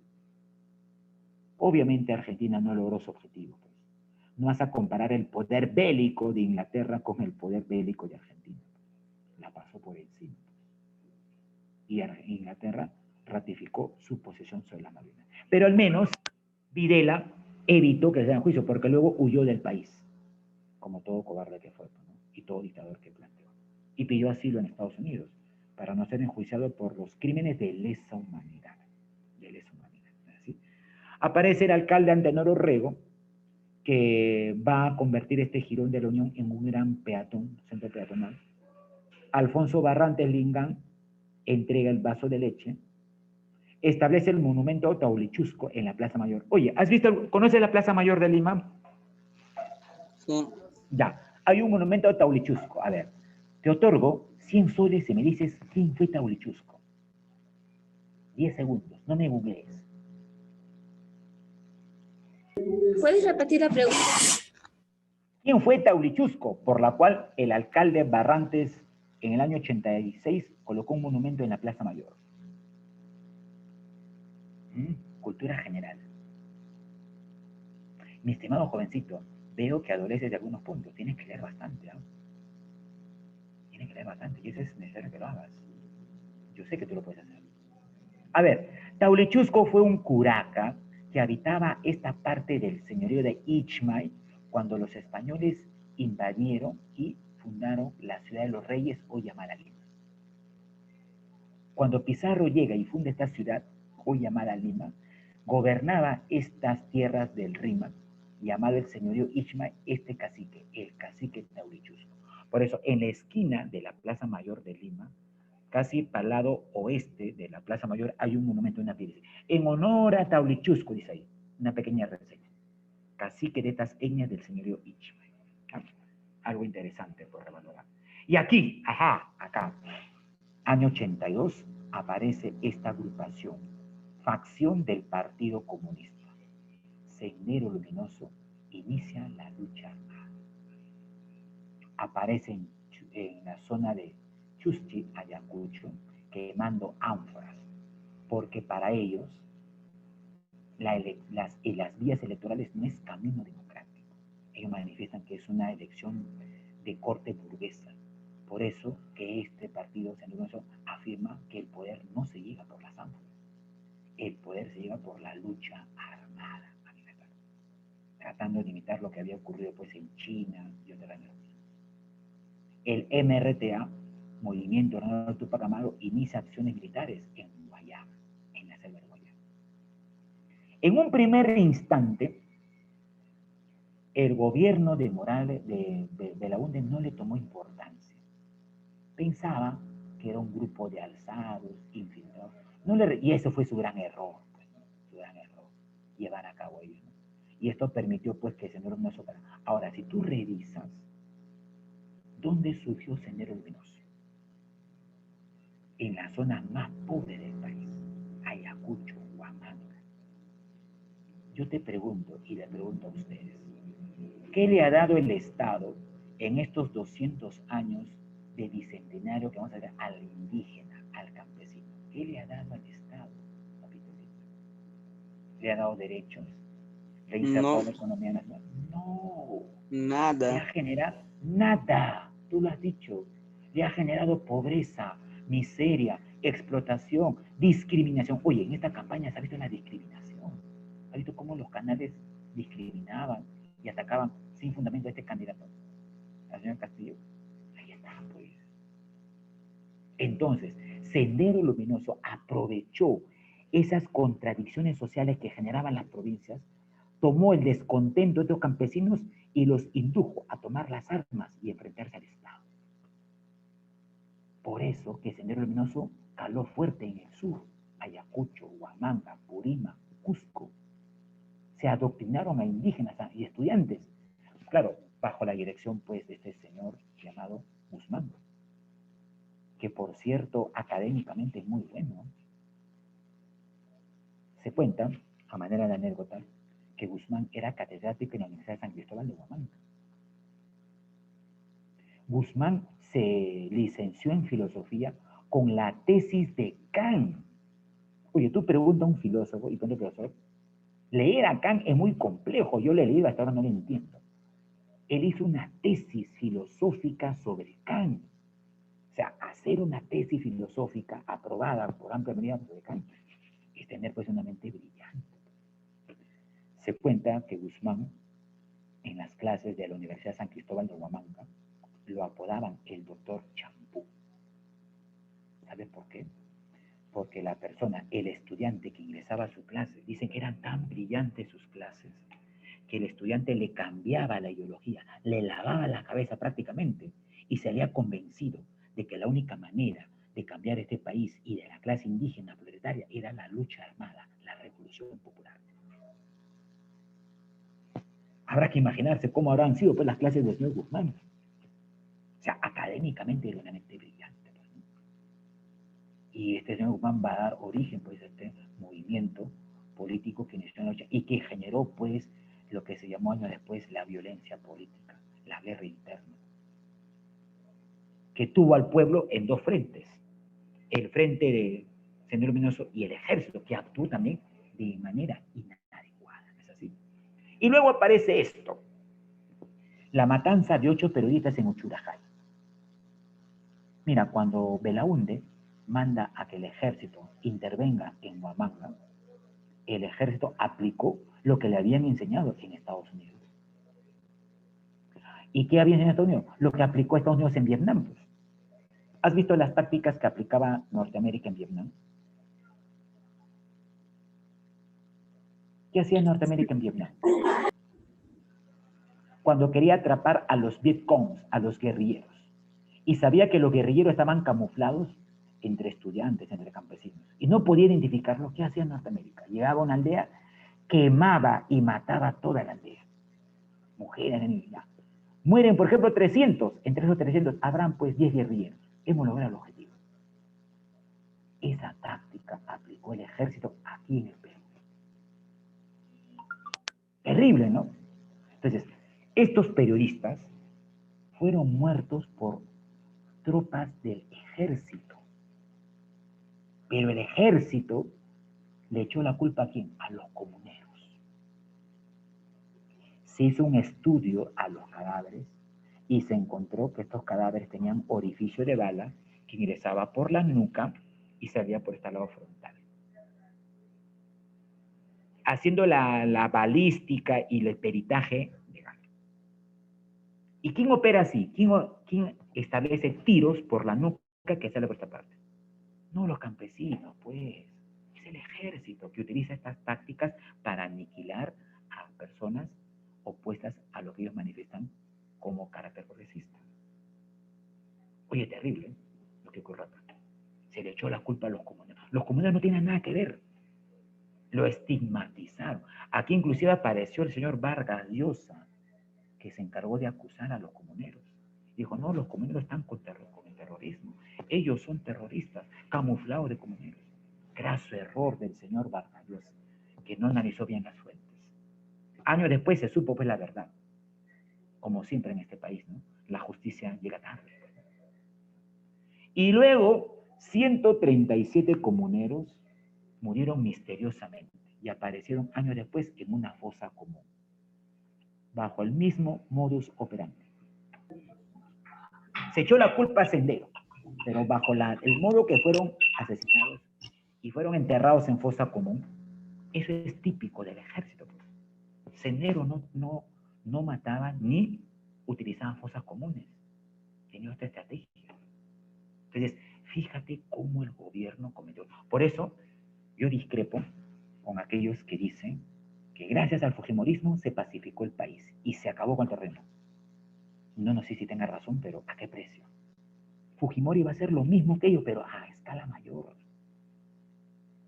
Mató estudiantes, sindicalistas, comuneros, enterrados en fosa común. Sería bueno que veas tú esta película, tercera película que te recomiendo, no sé si la has visto, La Boca del Lobo.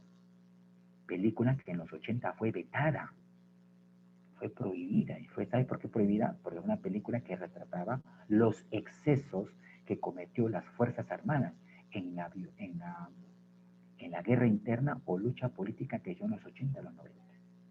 Obsérvala, ¿ya? La Boca del Lobo.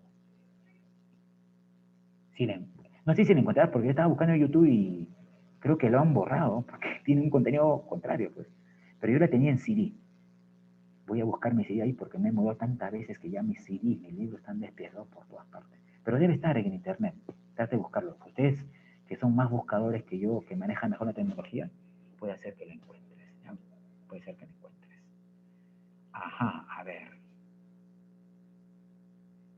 Así es, señorita Mayra. Eso pues. Por culpa de los soldados se mataron a 60 pobladores. El gobierno fue perdiendo la dirección. El populismo del señor Belaúnde no calaba en la Europa popular. El INTI empezó a devaluarse. ¿Sabe qué quiere decir que una moneda se devalúa, no? ¿Qué quiere decir cuando una moneda se devalúa? No tiene valor. Ya, pero ¿cómo no tiene valor? Al devaluarse, esta moneda pierde poder adquisitivo. ¿Qué quiere decir? Voy a comprar cada vez menos bienes. Pierde valor monetario, profesor. Pierde valor monetario. Tiene valor monetario, pero su valor en el precio baja. Por ejemplo, pierde su valor adquisitivo, así se llama. ¿Qué quiere decir esto? Por ejemplo, si con un INTI yo compraba 8 panes, pasado el tiempo con un INTI compró 4 panes.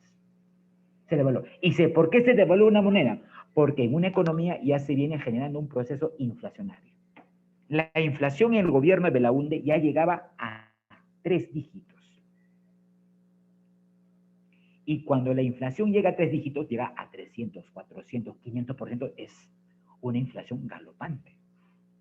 Mira, si tú revisas, la inflación actual del mes que ha concluido en mayo no llega ni siquiera a 1.5%. Inflación controlable. Imagínate que la inflación llegue a 300%. Ya es preocupante, pues. Y en un proceso inflacionario, ¿qué sector social es el más afectado? Dime tú. La sopa también. El pueblo, profesor. El pueblo. Por Los eso proletarios. hubieron huelgas. Exacto, pues. Ahí está el SUTEP. El glorioso SUTEP, que siempre se unían las luchas. Y la CGTP también salieron ahí. A clamar y canalizar el clamor del pueblo. Insostenible el gobierno de Belaúnde. Y llega este señor, lamentable, ¿no? El periodo del señor García. En su gobierno, una vez más, va a favorecer una burguesía. a una burguesía que la prensa le llamó los 12 apóstoles. Muchos de estos 12 apóstoles siguen vigentes hoy en la economía peruana. Una vez más te digo, no sé si te dije, te lo vuelvo a repetir, sería bueno que revises el libro del señor Francisco Durán, en la cual habla los 12 apóstoles de la economía peruana, que habla de los 12 empresarios más poderosos, influyentes económica y políticamente en el Perú. Muchos de ellos tienen vigencia desde la época de García en su primer gobierno. ¿Quiénes eran los 12 apóstoles? Eran los grandes empresarios a los cuales García buscó favorecer. Grandes empresarios que, por cierto, apoyaron la campaña de García. ¿Quién estaba ahí? El Grupo Romero, el Grupo Caferata, el Grupo Brescia, el Grupo Nicolini, el grupo del señor Baruch Ibcher, dueño de Canal 2. Todos ellos apoyaban a García. Por eso que García aparecía como el Mesías. Y luego dijeron, ya, señor García, hemos invertido en tu campaña, en tu presidencia, ahora te toca a ti devolvernos el favor. Y García lo va a hacer. Por eso que García fue declarado el Mesías de estos 12 apóstoles. Y los favoreció económicamente. Ahora te voy a explicar el por qué. Ganó a las elecciones al señor Barrantes Lingam. Bueno, esto es necesariamente leerlo, vamos al punto yo. En su gobierno aplicó un programa ortodoxo. ¿Qué quiere decir esto? Perdón, heterodoxo. ¿Qué quiere decir esto? No siguió las recomendaciones del Fondo Monetario Internacional. Oye, en un discurso, eso tenía García, es un gran orador, eso sí no lo discuto. En un discurso dijo lo siguiente: el Perú, de sus exportaciones, solamente el 5% va a ser para pagar la deuda externa. Basta ya de tener dependencia al capitalismo americano. Oye, la gente lo aplaudió. Lo aplaudió. Facilitó a muchos inversionistas privados. Esto generó la ventaja de fuga de capitales. Cuando se planteó esta medida, muchos capitales empezaron. ¿Qué quiere decir capitales? Las empresas que estaban invirtiendo en el Perú dejaron de invertir y fugaron. Se fueron a invertir a otro país. Porque planteaban que no generaban las condiciones adecuadas el señor García. Elevó los aranceles a la libre exportación. Congeló tarifas con subsidios. Congeló el precio del pan, de la leche, por un breve tiempo. ¿Qué son subsidios? Sacar parte del presupuesto del Estado para garantizar que un producto esté su precio estable por 6 meses. Las medidas fueron favorables, pero solamente por un breve tiempo, no más de 6 meses. Porque luego todo, ¡blum!, se vino abajo. ¿Por qué? ¿Tú crees que el Fondo Monetario Internacional estaba contento al ver que García solamente iba a pagar 5% de la deuda externa? No. ¿Y qué hizo el Fondo Monetario Internacional? Dijo, ya, García tenía ya fácil, pues, le cerramos los préstamos. Se nos cerraron los préstamos. Y lamentablemente el Perú tiene una economía débil, una economía dependiente. La mayor parte de nuestra economía en producción, las empresas producen gracias a los préstamos y las inversiones privadas extranjeras. Eso es lo lamentable. Al cerrarnos los préstamos, al no haber inversión privada, pregunta, ¿qué crees que pasó con nuestra economía interna? No tenemos préstamos, no tenemos ingresos, no tenemos capitales. Las empresas podían producir, las empresas podían crear bienes y servicios. No, quebraron las empresas, aumento del desempleo. El Estado no tuvo presupuesto para manejar esto. La economía se lleva de las manos de las aguas al señor García. Y en su desesperación, García crea esto, el dólar MUC. ¿Qué es el dólar MUC? El mercado único de cambio. Es un dólar subsidiado por el gobierno, que durante más de 3 años el dólar era estable, no bajaba ni subía. Y según García, al ver que el dólar no subía ni bajaba, el Perú era estable económicamente. Eso le vendió al pueblo. Pero ¿sabes quién se favoreció con el dólar MUC? A ver quiénes.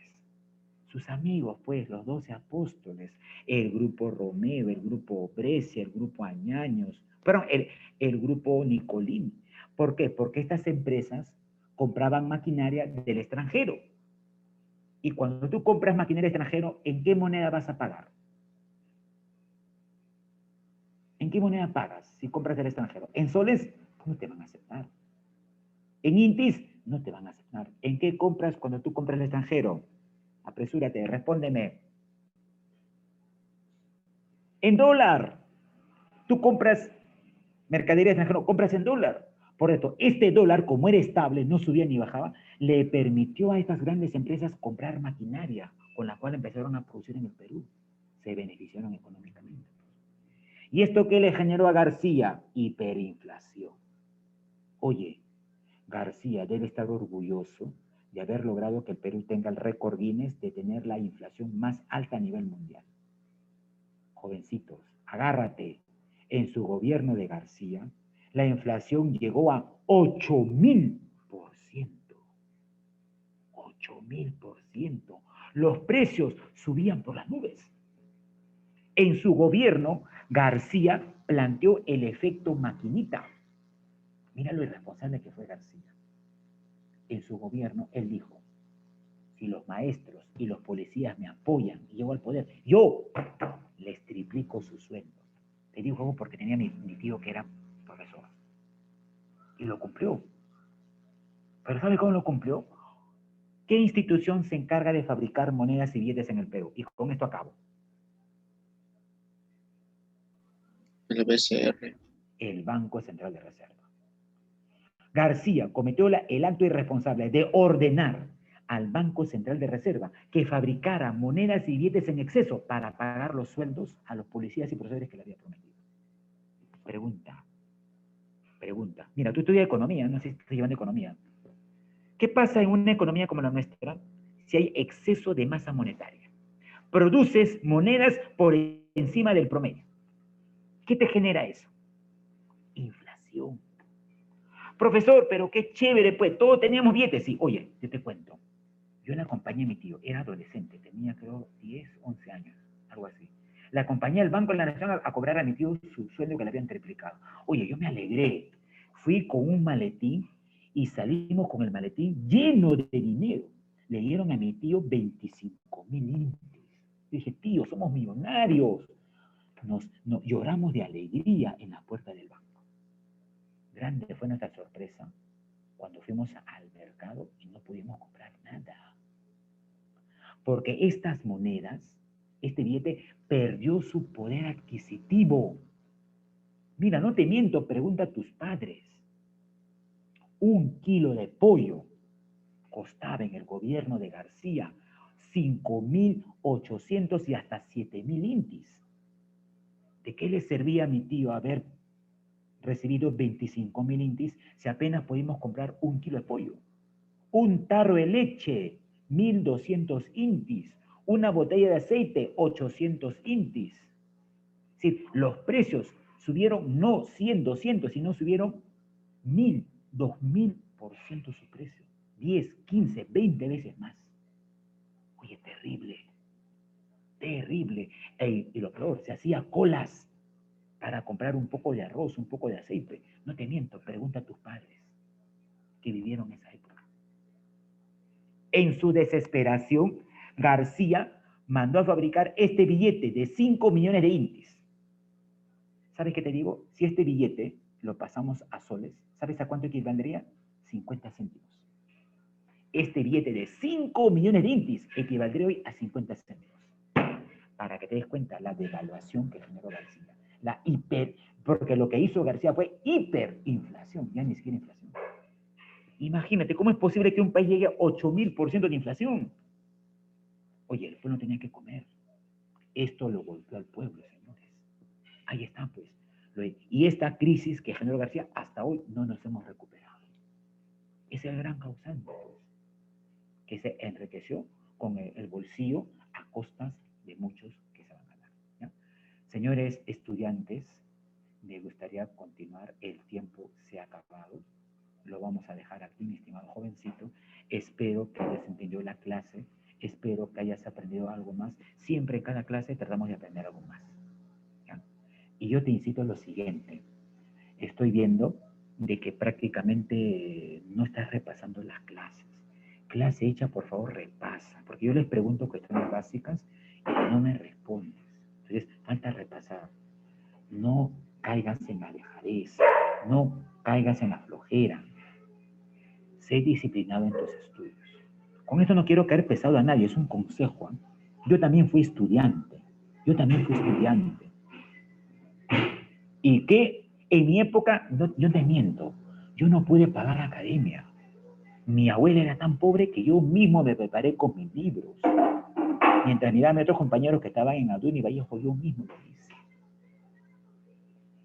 Tú que tienes ahora la oportunidad de tener academia, aprovechala, por favor, no desperdicies esto. Te digo así de corazón, sinceramente.